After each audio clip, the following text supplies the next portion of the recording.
Hello साथियों, नमस्कार, जोहार, आदाब, सत श्री अकाल। एग्जाम फाइटर टूर्नामेंट पर आप सभी का ग्रैंड वेलकम है, हार्दिक स्वागत है। तो चलिए, बिहार में काफी हलचल है। हायर एजुकेशन के क्षेत्र में एक नियमावली बनता है, उसे रद्द कर दिया जाता है, फिर दूसरी नियमावली आती है, दूसरी नियमावली आती है, फिर इसको रद्द करके तीसरी नियमावली आती है। जी हाँ, अभी ये थर्ड नियमावली है बिहार में असिस्टेंट प्रोफेसर वैकेंसी को लेकर। लेकिन जो नहीं आती है वो है वैकेंसी। जी हाँ, 2020 में पिछली वैकेंसी आई थी और 2026 में अभी हम लोग हैं और अभी तक वही वैकेंसी चल रहा है। 9532 पदों पर वैकेंसी आनी है, रिक्तियां क्लियर है, लेकिन ये वैकेंसी नहीं आ रही है, बार बार आ रही है क्या, नियमावली। अभी संशोधित नियमावली आ गया है, तो आज इस नियमावली के बारे में बात करेंगे। इस नियमावली के तहत नियुक्ति प्रक्रिया क्या रहने वाली है, क्योंकि एग्जाम बेस्ड फुल्ली करने से पीएचडी और जो गेस्ट फैकल्टी है उनको काफी आपत्ति थी, इसीलिए एग्जाम के साथ साथ एपीआई भी ऐड कर दिया है। एग्जाम भी दीजिए और एपीआई भी होगा, दोनों को बैलेंस करने का प्रयास किया गया है नए नियमावली में। पिछली में क्या था, सिर्फ एपीआई था, तो एग्जाम वाले नाखुश थे। इसके पहले वाले जो 2020 की वैकेंसी है उसमें क्या था, सिर्फ एपीआई था, तो एग्जाम वाले नाखुश थे। इस बार कर दिया सिर्फ एग्जाम, तो एपीआई वाले नाखुश हो गए, अनशन पे चले गए, है ना, आमरण अनशन कर दिया। अब सरकार ने क्या कहा कि नहीं, दोनों को खुश करना है, तो दोनों को खुश करने के लिए एग्जाम भी कर दिया और एपीआई भी कर दिया। आप एग्जाम भी दीजिए साहब और फिर एपीआई में भी जाइए। ठीक है, एग्जाम आप अगर आप में आपका सिर्फ अगर एपीआई के दम पर आप जॉब लेना चाहते हैं तो नहीं होगा, एपीआई के दम पर सिर्फ जॉब लेना नहीं होगा। एग्जाम पास कीजिए फिर एपीआई में जाइए और रिजल्ट दोनों को जोड़कर आएगा, दोनों को जोड़कर मेरिट बनेगा। इसलिए कोई इंपॉर्टेंट मत समझिए, कोई ज्यादा इंपॉर्टेंट कोई कम। 100 का एग्जाम, 100 नंबर का एग्जाम होगा। एक मिनट, हम अब इसको क्लियर आपको करेंगे अभी पूरा डिटेल, यहां सिर्फ हम आपको ब्रीफ में बता रहे हैं। 100 का एग्जाम प्लस 100 का एपीआई, दोनों को बराबर वेटेज दिया है। यहां पर दोनों को बराबर वेटेज दिया है, 100 का एग्जाम, 100 का एपीआई। यानी सिर्फ एपीआई के दम पे आप असिस्टेंट प्रोफेसर नहीं बन सकेंगे, जो सिर्फ एग्जाम के बेस पर बनना चाहते हैं वो भी नहीं बन सकेंगे।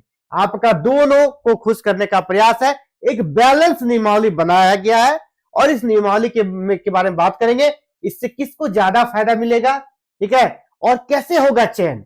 आपको चयनित होने के लिए क्या क्या चीजें आपको ध्यान रखनी है, क्योंकि इतनी बड़ी वैकेंसी फिर नहीं आने वाली है।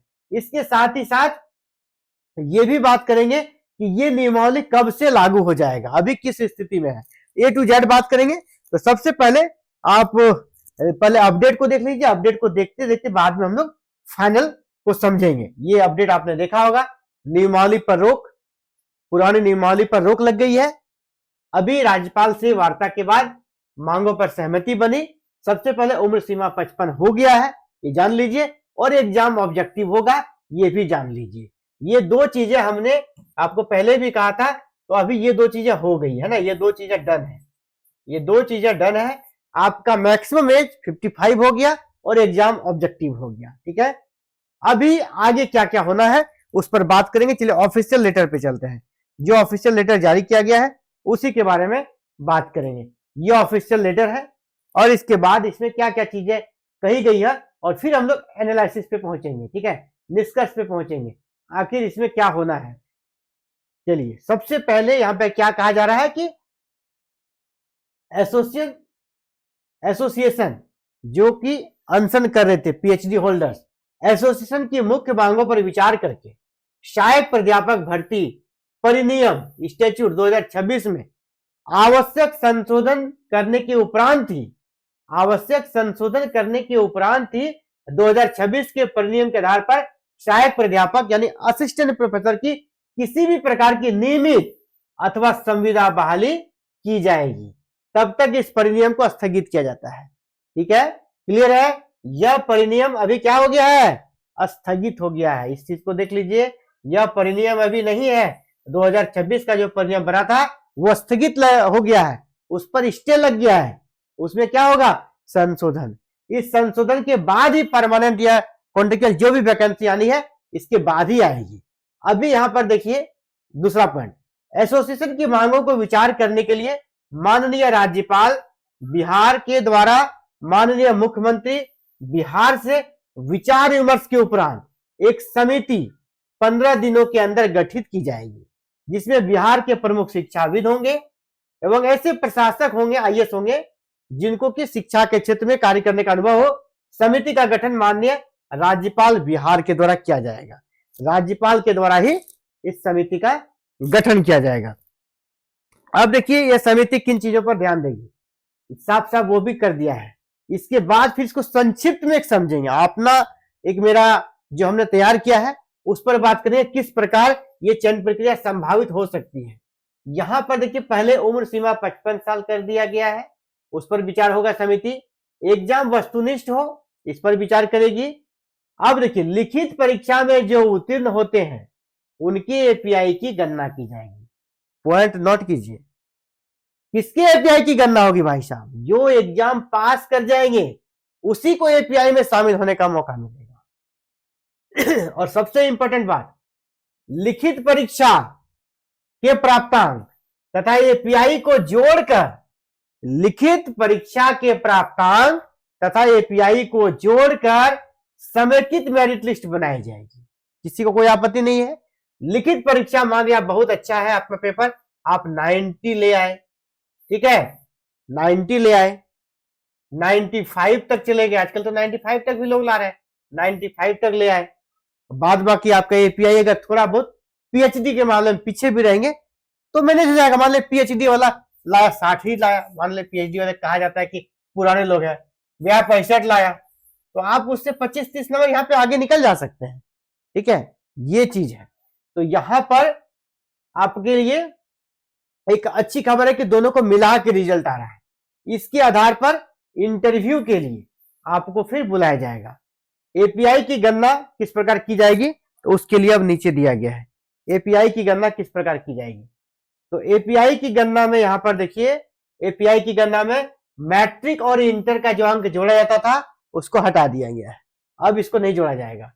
नेट एवं जेआरएफ की अधिमानता को 11 तक रखा जा सकता है, परंतु पीएचडी की अधिमानता को 30 किया जाएगा, ठीक है, ये फाइनल नहीं है, ऐसा कहा गया है। इसके बाद रिसर्च पब्लिकेशन बिल्कुल स्टैंडर्ड होना चाहिए, स्कॉपस वगैरह होना चाहिए, इस प्रकार की चीज डाल दिया जाएगा। कोई रिसर्च पेपर कहीं से भी पब्लिश करा के वो नहीं चलेगा। अच्छा research paper, quality research paper होना चाहिए।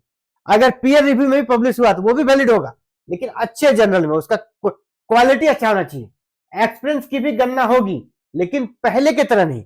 यहाँ पे क्या होगा, आपका नोटिफिकेशन जिस पर आपको ज्वाइनिंग दिया गया उसका विज्ञापन देखा जाएगा, आपका सैलरी स्लिप स्टार्टिंग पहला और अंतिम देखा जाएगा, और भी बहुत सारी चीजें इसमें ऐड की जाएगी, तब आपको इसका लाभ मिलेगा। इसके बाद आगे जो 4th नंबर पे गेस्ट फैकल्टी के लिए है उसको हम लोग नहीं देखेंगे। अब हम लोग आगे चलते हैं और आगे हम लोग चलेंगे, और अब हम इस पे देखिए निष्कर्ष में क्या होने वाला है, जो चीजें निकल कर आई है, ये मेरा एक संभावना है, अभी होगा क्या पता नहीं है ना, लेकिन इसी के आसपास एक संभावना बनेगी। 5% या तो फिर 7% आगे पीछे होगा, लेकिन एक संभावित जो नियुक्ति होगी इसी पैटर्न पे होगी। मैं आपको बता दूं, क्योंकि यहां पे लिखित परीक्षा जो होगी वस्तुनिष्ठ होगी, ये डन है। इस पर मैं दावा कर सकता हूं 500% कि वस्तुनिष्ठ परीक्षा पर सहमति बन चुकी है, ये क्लियर है। एपीआई प्लस लिखित परीक्षा को जोड़कर लिस्ट जारी किया जाएगा, ये तो हो ही गया है, ये भी डन है। एपीआई में किसको कितना स्कोर देने का एक संभावित मेरे अनुसार से खाका जो तैयार हो रहा है, 100 नंबर का एपीआई बनेगा। मैट्रिक इंटर को हटा दिया है, तो 100 नंबर का एपीआई में क्या क्या हो सकता है। आपके मास्टर्स में अगर 80% से ज्यादा है आपको 26 अंक, 60 से 80 है तो 23 अंक, और 50 से 60% है तो आपको 20 अंक। एक ये कैलकुलेटर बन सकता है। एमए और फिर बीए यानी मास्टर्स और फिर यूजी का नंबर आपका जोड़ा जाएगा, ग्रेजुएशन का। तो ग्रेजुएशन का फिर हम लोग देख लेते हैं ग्रेजुएशन की क्या स्थिति है। तो देखिए ग्रेजुएशन में क्या सिचुएशन है बनता है। ग्रेजुएशन में बीए में 80% से ज्यादा है तो आपको 17 नंबर, 60 से 80 के बीच है तो आपको 15 नंबर, और 50 से 60 के बीच है 13 नंबर। अब देखिए पीएचडी वाले को 30 अंक दिया जाएगा, इनका पूरा जोर है कि 30 अंक को मिलना चाहिए, तो पीएचडी वाले को 30 अंक। तो जेआरएफ को जहां 11 कहा गया था, कहा जा रहा है कि जेआरएफ को 15 तक दिया जाएगा। अगर जेआरएफ को 15 दिया जाएगा, पीएचडी को 30, तो दोनों में कितने का गैप हुआ? -15 नंबर का गैप है। तो ये 15 नंबर एग्जाम के दम पर मैनेज किया जा सकता है, जिनका एग्जाम अच्छा जाएगा वो 15 नंबर यहां से मैनेज उनको करना पड़ेगा, तब वो पीएचडी को कंप्लीट कर पाएंगे, पीएचडी के बराबर पा पाएंगे। सिंपल नेट वाले को 12 अंक दिया जाएगा, और हाँ बैट को 8 अंक यहाँ पे मिल सकता है, लेकिन मेरे विचार से बैट को भी यहां पर नेट के इक्विवेलेंट ही माना जाए, ज्यादा बेटर रहेगा। नेट को भी यहां पर जिस प्रकार 12 दिया जाता है, बैट को भी 12 दिया जाएगा, और यहां पर 12 नंबर जिस प्रकार contract vacancy FTF fixed faculty में हुआ, इंटरव्यू के लिए 6 नंबर आपको डेमो क्लास और 6 नंबर आपका इंटरव्यू के लिए दिया गया है, तो उसी प्रकार का यहां रहेगा। और ये बैट का अंक बढ़ेगा, बैट का अंक यहां पर अगर बढ़ा के 12 कर दिया जाए बैट का भी, और इंटरव्यू को ही कम कर दिया जाए, है ना। बैट का अंक को आप 12 कर सकते हैं, यहां पर बैट के अंक को भी 12 कर दीजिए, ठीक है, बैट का अंक भी 12 और फिर ये भी 12, और इंटरव्यू का अंक अगर घटाना पड़े घटा दे सकते हैं। ये एक संभावित रहेगा, और इस संभावित चयन प्रक्रिया में आप अपने को कहां देखते हैं, आप एनालिसिस कर लीजिएगा। और इसके बाद ये जो नियुक्ति प्रक्रिया अगर होगी स्टार्ट, है ना, नियुक्ति प्रक्रिया अगर स्टार्ट होगी, तो आपको क्या लगता है, ये सही है या फिर गलत है? अपने विचार कमेंट में जरूर रखिएगा। आपके विचार का स्वागत है, और आपके कमेंट, आपके विचार के कारण ही ये सारी चीजें हो रही है ना, ये सारी चीजें बदल रही है, और पहले भी बदलाव आया था आपके विचारों के कारण, क्योंकि आप यहां कमेंट करते हैं, सिर्फ एग्जाम फाइटर नंबर 1 पे कमेंट नहीं करते हैं, पूरी दुनिया, है ना, जो भी हायर एजुकेशन से जुड़ा हुआ इंडिया का है संस्थान हो, चाहे कोई व्यक्ति हो या कोई अधिकारी हो, और हर किसी के पास जाता है, इतना याद रखिएगा। आपका जो कमेंट, आपका जो सुझाव है, सिर्फ मेरे पास ही नहीं, हायर एजुकेशन से संबंधित सभी विद्यार्थियों के पास, हायर एजुकेशन से संबंधित सभी शिक्षकों के पास, हायर एजुकेशन संबंधित सभी अधिकारियों के पास, हायर एजुकेशन संबंधित सभी आयोग के पास आपके यहाँ पर कमेंट जो करते हैं वो जाता है, वो देखते हैं। तो आपका कमेंट बिल्कुल तार्किक तरीके से हो, आप क्या समर्थन करते हैं, क्या आपको अच्छा लगा, क्या बुरा लगा, जरूर लिखिएगा, क्योंकि अभी 15 दिन का समय है। इस 15 दिन के अंदर कमेटी बनना है, और 15 दिनों पर इसको विचार विमर्श करना है। तो आप जरूर ज्यादा से ज्यादा कमेंट कीजिए, ताकि एक अच्छी बात निकल कर आए, और ये वैकेंसी जल्दी से आ पाए। अगली वीडियो में बात करेंगे बैट के बारे में, ठीक है, बैट कब होगा या नहीं होगा, इन सभी मैटर्स पे बात करेंगे। तो फिलहाल साथियों इस वीडियो में इतना ही, और हाँ एक रिक्वेस्ट है आप सभी से, थोड़ा सा कष्ट कीजिए, चैनल पर नए हैं जिनको सब्सक्राइब जरूर कर लीजिएगा, क्योंकि आपके सब्सक्राइब करने से क्या होता है, हमारा मोटिवेशन बढ़ता है, और वीडियो पसंद आए तो इसे लाइक जरूर कर लीजिएगा, क्योंकि इससे भी हमारा मोटिवेशन बढ़ता है। और अगर आप वीडियो को चैनल को सब्सक्राइब करते हैं, तो अगली वीडियो जब भी आएगी आपको सबसे पहले नोटिफिकेशन जाएगी, और आपको सूचना मिलेगी, और आप विद इन टाइम फ्रेमवर्क में सब कुछ जल्दी से आप समझ पाएंगे। तो फिलहाल साथियों इस वीडियो में इतना ही, थैंक यू, आप सभी का पुनः बहुत बहुत आभार। जय हिंद, जय भारत, जय बिहार।